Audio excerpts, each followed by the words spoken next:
tokrat v občinskem informatorju. Hoški župan v dogovoru vidi resnost Magne kot partnerja. Predavanje o avtizmu na Alma Mater Europeja. Državno srečanje otroških folklornih skupin letos v Majšperku. V Staršah prireditev Polje, kdo bo tebe ljubil. Tabor NSI tokrat poteka v Gorišnici. V Selnici ob Dravi ponovno dišalo po Bograču. Na osnovni šoli Kungata so za trajnostno mobilnost in novo kolesarsko pot. Za uboj ženske v Mariboru osumljen njen 20-letni partner. Na Mariborski univerzi stavkala večina zaposlenih. V Maribor prihaja ogenj miru.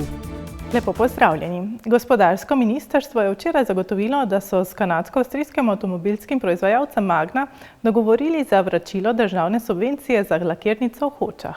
Družba bo tako vrnila vseh 18,5 milijona evrov subvencije in še 3,6 milijona evrov obresti, je v Ljubljani povedal gospodarski minister Matjaž Han. Na omenjeno se je odzval tudi župan občine Hoče - Slivnica. Poglejmo prispevek. Marko Soršak, župan občine Hoče - Slivnica, je informacijo z gospodarskega ministrstva označil za dobro novico za državo. Meni, da poteza Magne kaže, da gre za resnega partnerja, ki na tej lokaciji še vidi priložnost prihodnosti. Od države pričakuje izpolnitev zavez iz memoranduma. Zdaj, glede na to, da se je subvencija vrnila, ugotavljam tudi, da so obresti velikosti 3,6 milijonov so tista sredstva, s katerimi bi država lahko, govoril sem tudi s kolegoma iz sosednjih občin, torej pokrila stroške, katerim se je zavezala. V letu 2018 je država podpisala memorandum in bomo tudi poslali pisni predlog, da se teh 3,6 milijonov evrov uporabi za izgradnjo, nadgradnjo kanalizacijskega sistema, in da se pol izvede, kot je bilo zapisano, da 100% sofinancira država. Magna je sicer marca zaradi spremenjenih razmer na trgih ustavila proizvodnjo v hoški lakirnici. Napovedala je, da bo na lokaciji od nekaj več kot 100 zaposlenih ostalo 50 letih, ter da nameravajo tam vzpostaviti podporno razvojno središče za svoje druge lokacije. Zdaj pri nas je Magna med tem časom, sicer na srečo ni bilo medijsko, ker po moje neprijetno vsem zaposlenim, torej se tu na naši občini so najeli dvorano, se je izvedel zaposlitveni sejem, ker je Magna tudi z tistimi, ki so prišli, torej z dobrimi delodajalci, tudi neke pogoje izposlovala, da tudi tisti, ki se prezaposlijo, da so jim tam dalje veljale nekatere bonitete. Zdaj podrobnosti ne poznam, ampak tudi tukaj so se zelo angažirali, tako da tudi to kaže, da še imajo željo ostati tukaj. Županu je žal, da zaradi različnih ovir Magna na tej lokaciji ni začela serijsko izdelovati električnih vozil Ocean ameriškega podjetja Fisker. Torej vložili takrat za gradbeno dovoljenje in bi Fisker, torej kao najbolj ekološki avto, izdelovali tukaj. To žal takrat ni uspelo zaradi različnih razlogov, tako da upam, da čim prej najdejo novega naročnika in tu zaženejo polno proizvodnjo. Torej del zemljišč za del druge faze je bilo odkupljenih, ampak takrat ni bilo vse dokumentacije, zato tudi investicije ni bilo, tako da verjamem pa, da intenzivno iščejo novega naročnika, niso vložili 170 milijonov, torej v nekaj, kar bo stalo. Država pa se je torej z Magno dogovorila za vračilo državne subvencije za lakirnico. Družba bo tako vrnila vseh 18,5 milijona evrov subvencije in še 3,6 milijona evrov obresti. O tem, da je pandemija COVID-19 močno prizadela otroke z avtizmom, so z enim največjih strokovnjakov na tem področju spregovorili na Alma Mater Europeja. Poglejmo prispevek. Negativni učinki se pri več kot 50% obolelih otrok v največji meri odražajo pri senzorno-motoričnem razvoju, kognitivnih sposobnostih, spanju, splošnem vedenju in socialni interakciji. Ostavilo je veoma velike posljedice ispred svega njihovog imunog sistema i njihovog neurološkog sistema na njihovim mozgom. Najčešće problemi koji su se javljali kod njih su imunološke disturbancije i ja ću to objasniti u današnjem predavanju. Veoma slab imunni sistem, primjerice ova djeca su za 6 do 9 tjedana duže boravili u bolnici nego neurotipična djeca koji nisu imali avtizam. V zadnjih desetletjih je motnja avtističnega spektra postala pogostejša diagnoza med otroki in presega rasne, etnične ter družbeno-ekonomske razlike. In kako zmanjšati posledice vpliva pandemije? To je veoma teško pitanje. Ove posledice možemo da smanjimo samo sa velikim radom, osobito kod dece. Potrebna je rehabilitacija i ponovno vraćanje u ono novo normalno, što kažemo, zato što oni su ispustili dosta iz edukacije, izolacija je za njih bila pogubna za ove dece. Meni, da je potrebno redno izobraževanje vseh izvajalcev zdravstvenega varstva v smernicah dela z avtističnimi osebami.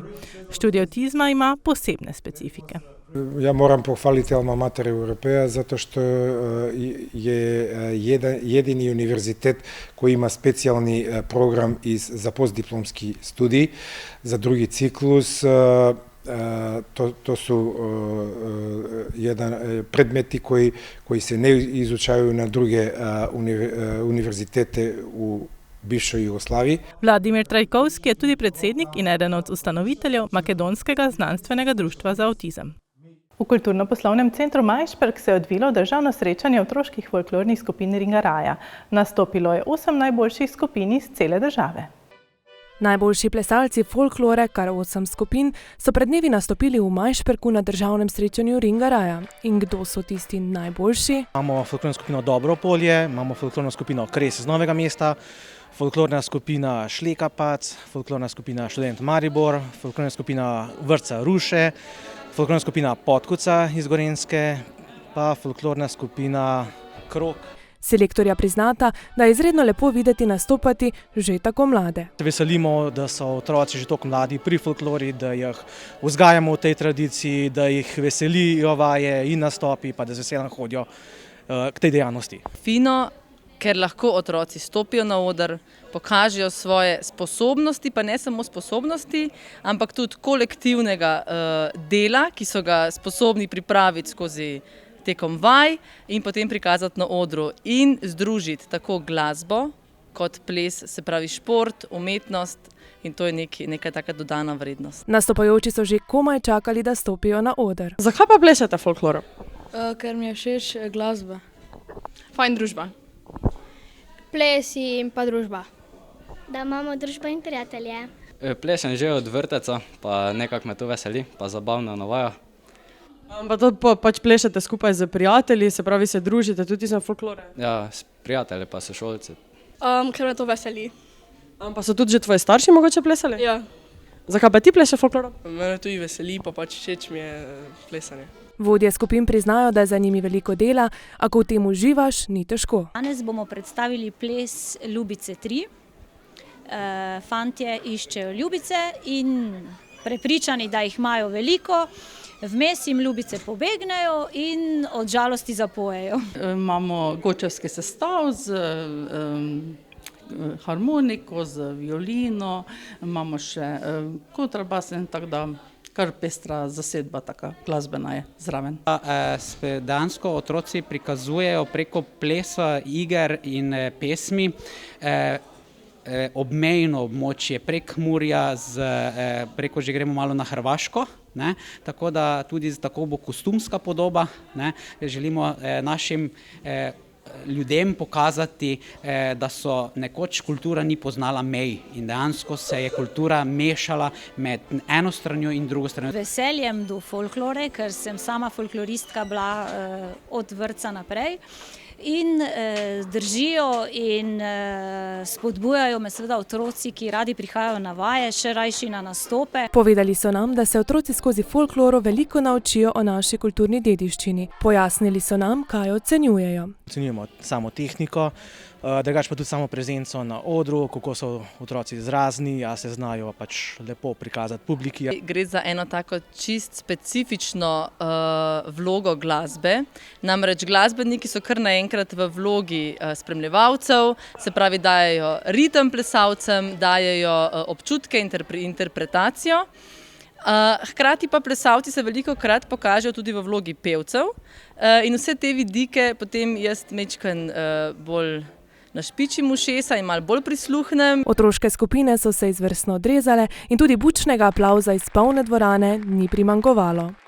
V okviru praznovanja občinskega praznika se je v Staršah odvila tudi televizijska oddaja Polje, kdo bo tebe ljubil. Več pa v prispevku.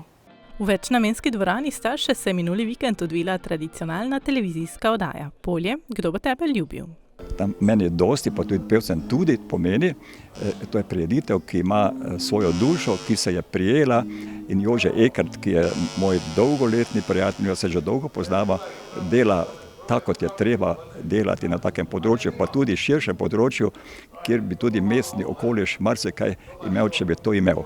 Organizator koncerta je KGD Ptičica, idejni vodja pa je Jože Ekart. Pri tej oddaji sodeluje občine Dravskega Polja, Hajdina, Kidričevo, Rače Fram, Videm, Miklavž, Hoče Slivnica ter Starše. Ja, torej tradicija v tem, mi smo začeli to prireditev z nekako promoviranjem Dravskega Polja. V oddajo so vključene vse občine Dravskega Polja in nekako malo se nam je zdelo, da smo bili malo zapostavljeni. Recimo v tistem času, pred 20 leti, na Gorenjskem so imeli Alpski večer, na Dolenjskem so imeli Bošviljo, ki dela Dolenc, tu pri nas pa nič.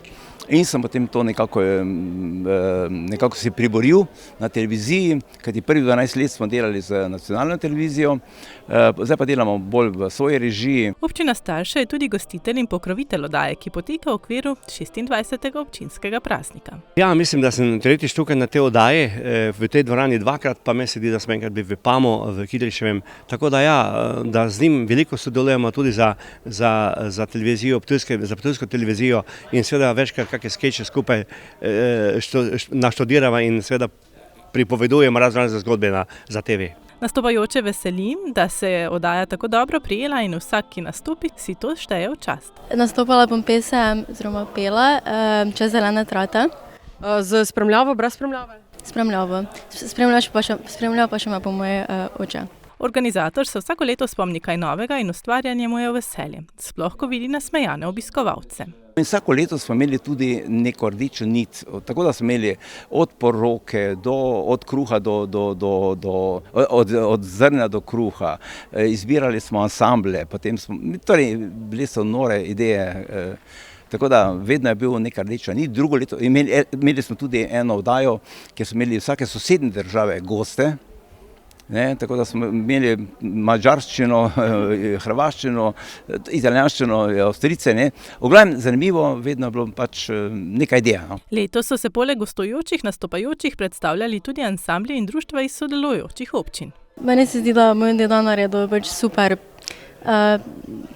prireditev, da je to vedno ful ljudi se tej prireditvi pridruži in smo vsi občudujemo glasbo in je res zelo vredno prireditev, se mi zdi. Oddaja je imela tako pester, humoričen povezovalni program, kot tudi prelepo sceno. Večnamenska dvorana je bila polna občinstva, ki so bili nad ponovno izvedbo oddaje navdušeni. Predsednik NSI Matej Tonin je v govoru na taboru stranke v Gorišnici kritiziral politiko vlade, ki da je brez rezultatov in razdvaja, a tudi pozive k državljanski vojni iz desnice. Odgovorna politika je takšna, ki razmere v družbi pomirja in išče učinkovite rešitve.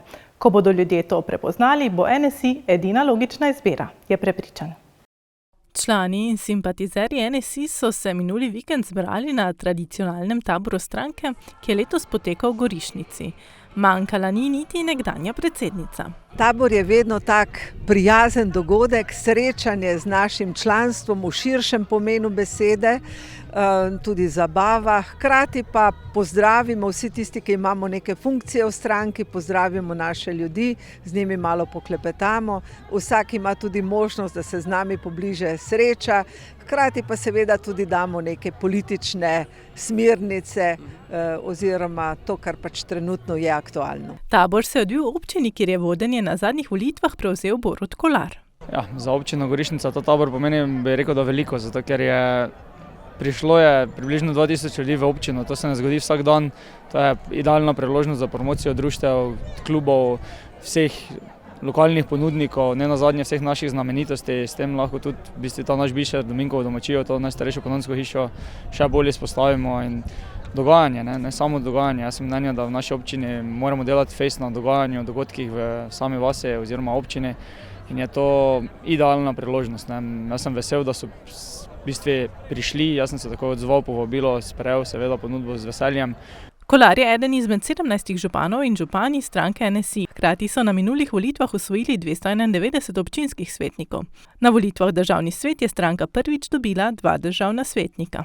V kritičnih trenutkih držimo skupaj in v zadnjih letih nam je uspelo razviti tudi posebno odpornost na vse napade, ki prihajajo tako z leve kot tudi desne. In lahko rečem, da je podpora Novi Sloveniji stabilna in kljub zloveščim napovedim nekaterih komentatorjev prej na levi, danes pa na desni, Nova Slovenija še vedno stoji trdno in ne raste. Tonin se je zahvalil tudi Janezu Ciglerju Kralju za dobro predsedniško kampanjo. V nadaljevanju govora pa nič več ni bilo govora o NSI, temveč je ukaral trenutno vladajočo stranko.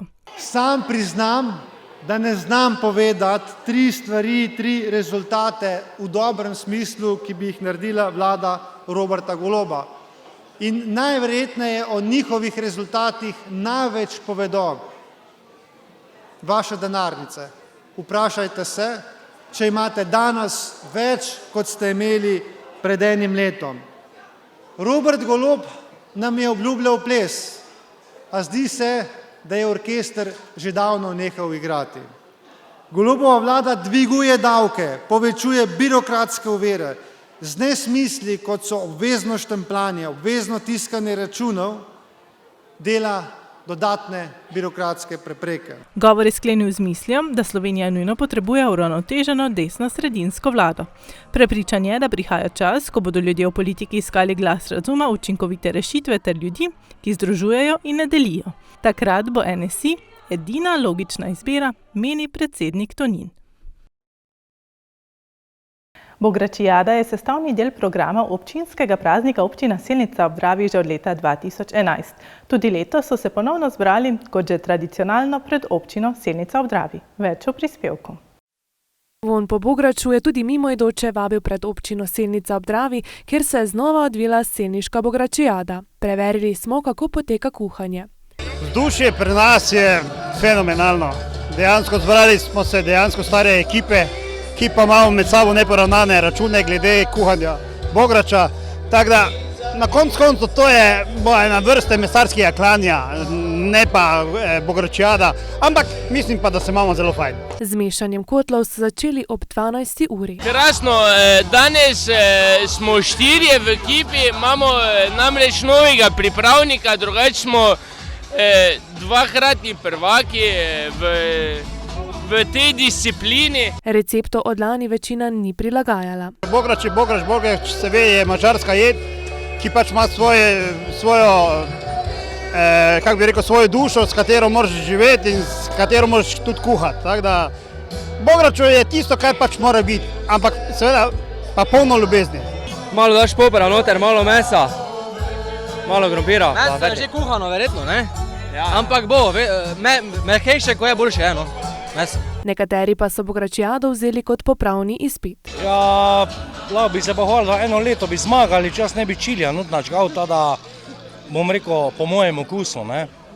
Meni je bilo v redu, režiji pa ne. Torej letos čilja ni toliko noter? Ne. Polovička. Večina jih je zvestih obiskovalcev bogračijade. Odkar obstaja to tekmovanje, se mi udeležujemo redno.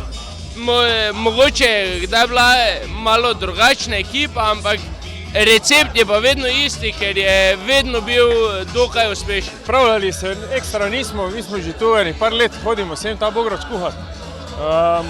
Se nič ne dobite kakšen vikend prej pa malo pokusiti? Tisto vse, samo ne kuhamo. Jaz sem zamenjal, jaz sem bil poklican, ker en kolega ni mogel, pa sem ga zamenjal letos. Lani so bili 3, mogoče pa bomo letos 1, tako smo zdaj prišli. Kljub zabavi in druženju pa je v vseh vladal tudi tekmovalni duh. Jaz mislim, da vse poteka danes tako more, pa upamo na najboljši rezultat. In res, tako močno so verjeli, da se jim je želja uresničila. Zasedli so 1. mesto, 2. je pripadlo gasilkam, 3. pa gasilcem PGD Selnica ob Dravi. Na osnovni šoli Kungota so izvedli varnostno olimpijado. Pred dnevi so učenci opravljali tudi kolesarski izpit. V okviru zaveščanja trajnostne mobilnosti so učenci pripravili zanimiv posnetek, na šoli pa podpirajo tudi izgradnjo nove kolesarske poti ob regionalni cesti, zaradi večje varnosti in mobilnosti. Na osnovni šoli Kungota so pripravili varnostno olimpijado za učence 4. razredov.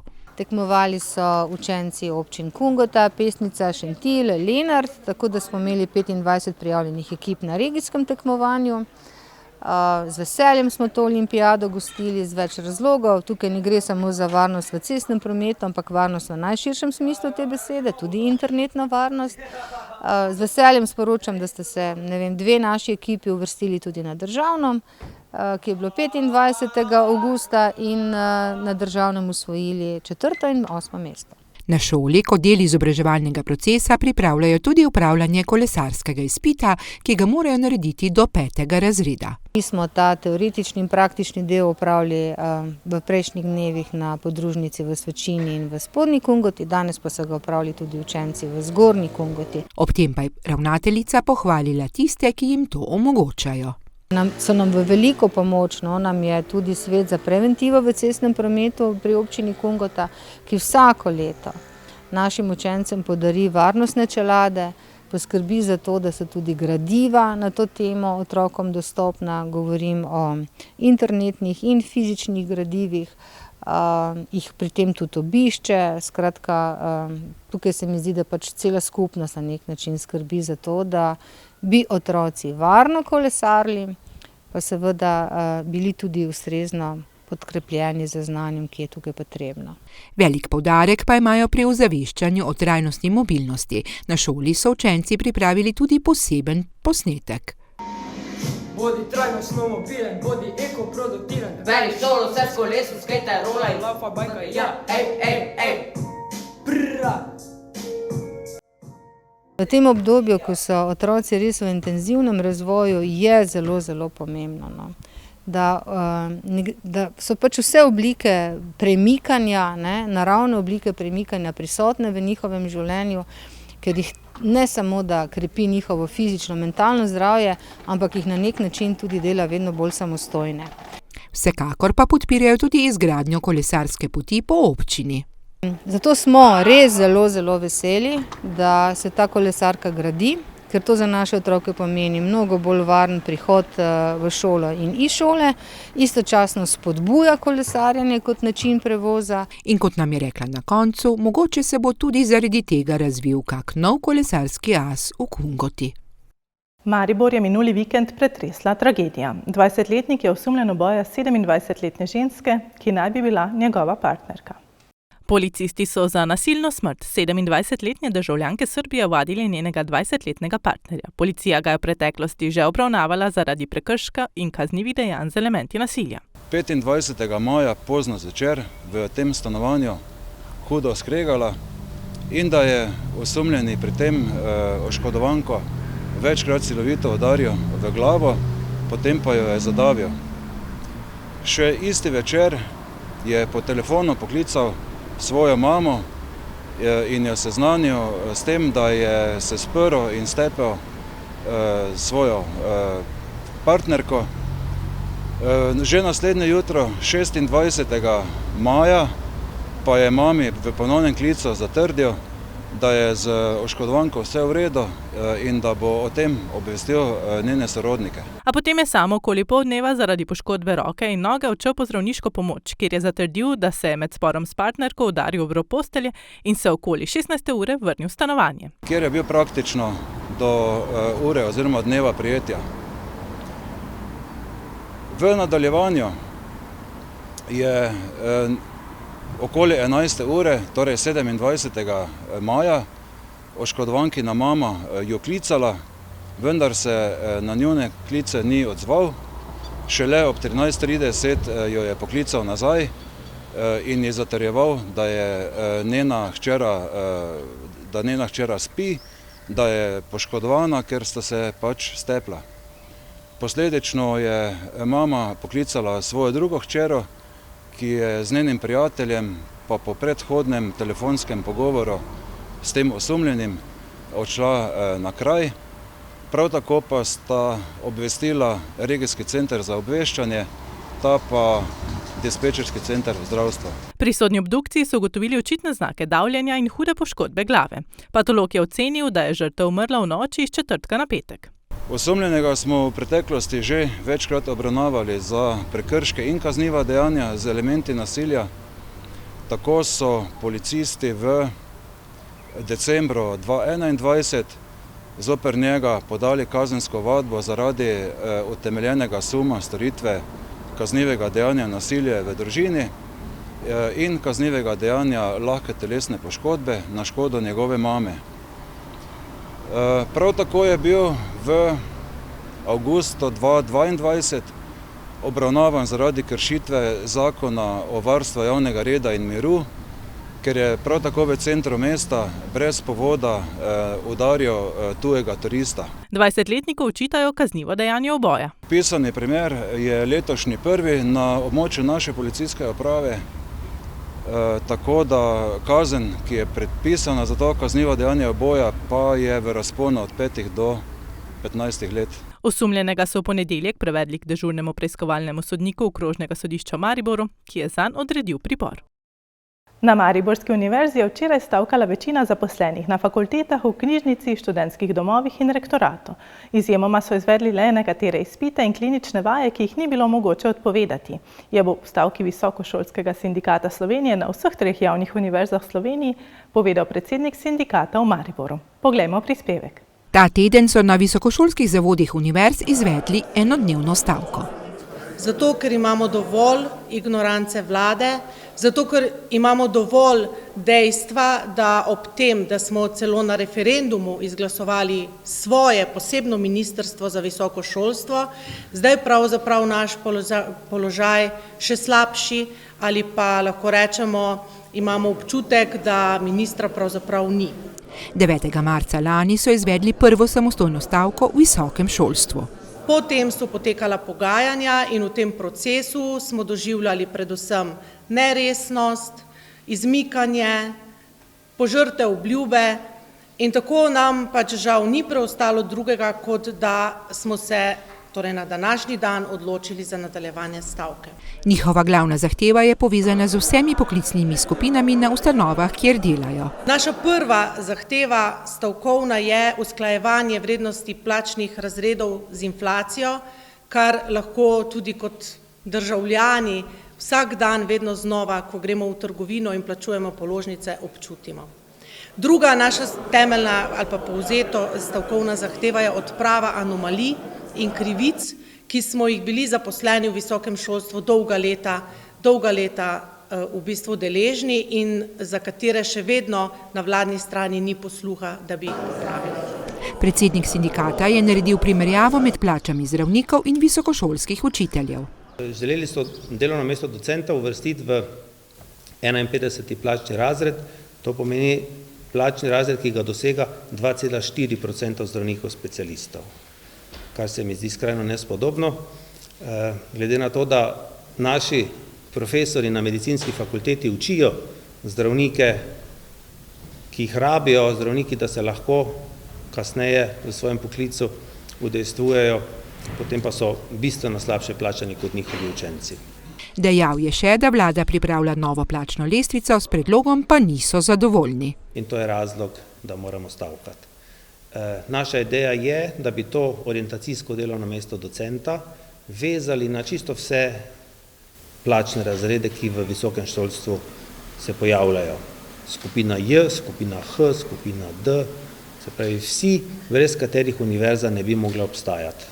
Na univerzi niso samo visokošolski učitelji, ki učijo študente in asistente, ampak je tam cela skupina ljudi, brez katerih visokošolstvo ne bi delovalo.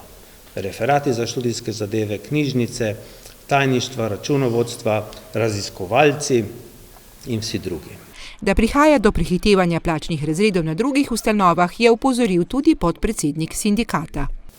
Gre pravzaprav za še en res izrazit absurd, ker treba je upoštevati tudi to, da hkrati ti visokošolski učitelji, lektorji izvajajo tudi torej stalna strokovna izpopolnjevanja za vse učitelje in torej iz osnovnih in srednjih šol, s katerimi si ta pridobijo pravzaprav potrdilo oziroma izpolnijo pogoje za napredovanje, zato da potem, kot rečeno, lahko svojega učitelja pri plači pod narekovaji prehitijo za 8 plačnih razredov. Poudarili so še, da univerza ni podjetje, zato želijo, da se iz procedure umaknejo mehanizmi, ki se jih skuša uveljaviti iz korporativne logike.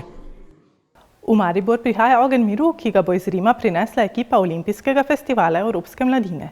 Pestro dogajanje bo za Mariborčane v petek 2. junija. Prisluhnimo Nataši Ritonija, kaj vse pripravljajo. Ta bakla miru z ognjem bo najprej se ustavila na občini, potem bo župan to baklo predal Ilki Štuhec, ki jo bo ponesla do južne ploščadi Ljudskega vrta, kjer nas čaka koncert s Čaletom Saletom, koncert za mlajše generacije, tako da tudi malo manj mlajši vabljeni, da se nam pridružite.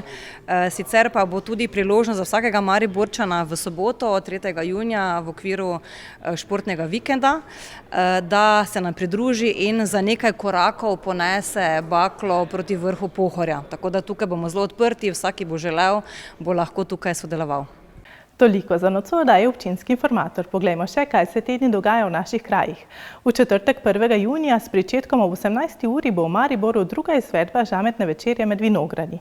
Edinstvenega gastronomskega dogodka v organizaciji Zavoda za turizem Maribor, Višje strokovne šole za gostinstvo in turizem Maribor, Srednje šole za gostinstvo in turizem Maribor, Biotehnične šole Maribor ter podjetja Faktum Event. Občini Majšperk bo pestro v petek 2. junija. Na ploščad pred gasilskim domom PGD Majšperk ob 15. ure dalje bo namreč zaključek dobrodelne dnevne etape Deželaka junaka in neposredni prenos Radia 1 v živo. Ob 17. uri pa bo v večnamenski šolski dvorani Osnovne šole Majšperk dan vrtca Gozdna pravljica. Sveže novice pa najdete na spletnih portalih lokalec.si in mbreport.si. Želim vam lep dan še naprej in nasvidenje.